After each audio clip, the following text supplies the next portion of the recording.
Despite the increased presence of women in prominent roles across several government departments, new research shows they're largely missing from Australia's international relations sector. A two-year study by the Lowy Institute, bringing together 20 years of data, shows a huge gender imbalance in public services like foreign affairs, trade and intelligence. The Australian Strategic Policy Institute's Danielle is one of the authors of the report. She says there are still imbalances when it comes to women working in the public sector. We decided to pursue this particular issue because we saw over the last few years that there's a range of what I would call trailblazers in the international relations sector. For the first or second time, we have female foreign ministers, defence ministers, and we have a female head of the Department of Foreign Affairs and Trade. But at the same time, those of us working in the sector and we go in and out of government could see that there was still a lot of imbalances when it came to women working in this sector across the community. So we started this project because we wanted to do a really data-heavy dive to look at how men and women's experience in the sector may differ. Now, there's quite a comprehensive list of findings in this report. Which ones stood out to you the most? So the findings that stood out to me were the ones that weren't actually associated with a particular government department or agency. So we looked at 50 years of white papers and independent reviews done across foreign affairs, defence and intelligence. And we found out incredibly that never once has a woman led on a defence, intelligence, trade or foreign affairs white paper or review. And I find that quite shocking. And it's also worrying in the sense that, it's a development that one department or agency doesn't really have agency of. They're not in charge of, I guess, deciding who runs these reviews. That's something that they work closely with Parliament on. So I thought that was an incredibly interesting and very concerning finding. I guess the main question people would be asking is why? Why is this happening? There's so many reasons. There are things like obvious things that exist everywhere. There's conscious and unconscious bias. What I think is very interesting about this community is you have what we found out was a horizontal divide. So there are less women across some of the security areas, the cyber areas, the technical areas, the defence areas. You're more likely to find women across the corporate side. At the same stage, there's also what we call a vertical divide. Men and women aren't having the same experiences getting to the top of the ladder, and that is most pronounced in the intelligence community, where you don't always see, with some exceptions, a lot of senior women across that community who have actually come up the ladder from within the community. Often they've come in from outside of the intelligence community, and that was a really interesting finding. A third thing we found was an international divide.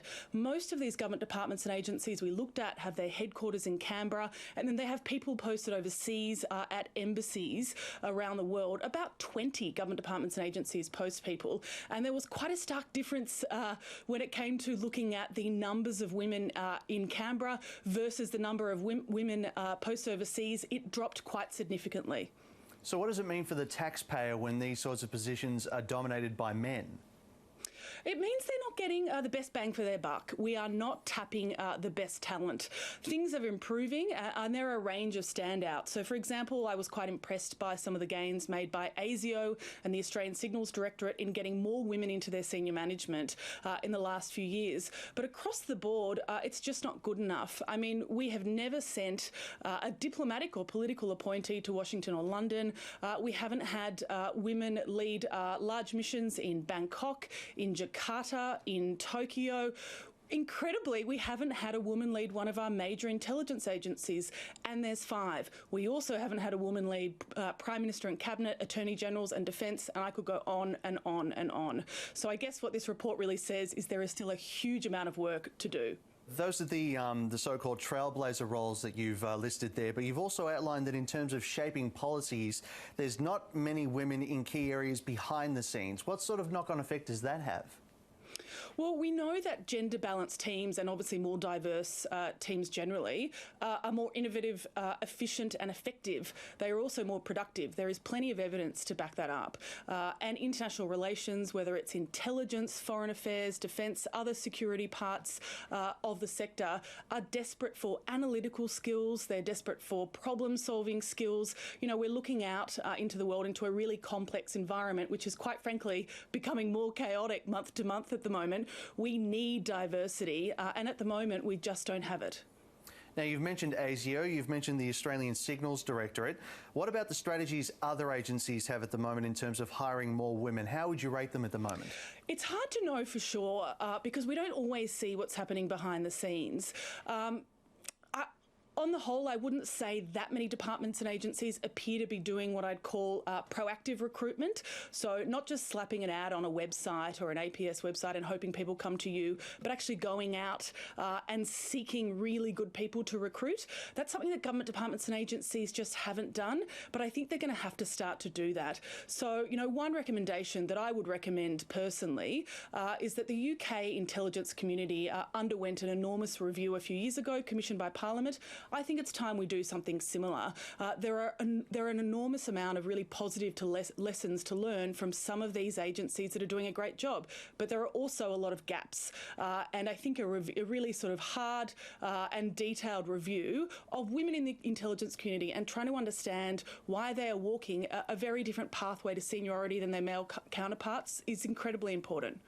There's a long and winding debate in the Liberal Party at the moment about gender quotas.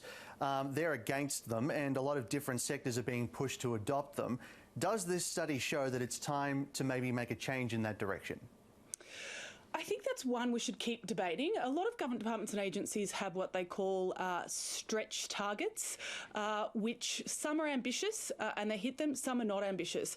I think the problem is when you don't hit a stretch target and you're a department and agency, I mean, who holds you accountable? Parliament, in a way, should hold you accountable. We have a Parliamentary Committee for Security and Intelligence, and that committee was set up in 1998, but for almost half the time that committee has existed, it has had 0 female members of that committee, including as recently as 2015. Now I think it has 2 or 3 members, and that's, you know, for that committee high, and I don't think that's good enough. So I think one of the problems is a lack of accountability. So still quite a bit to chew on there. Danielle Cave, thank you very much for your time. Thank you very much.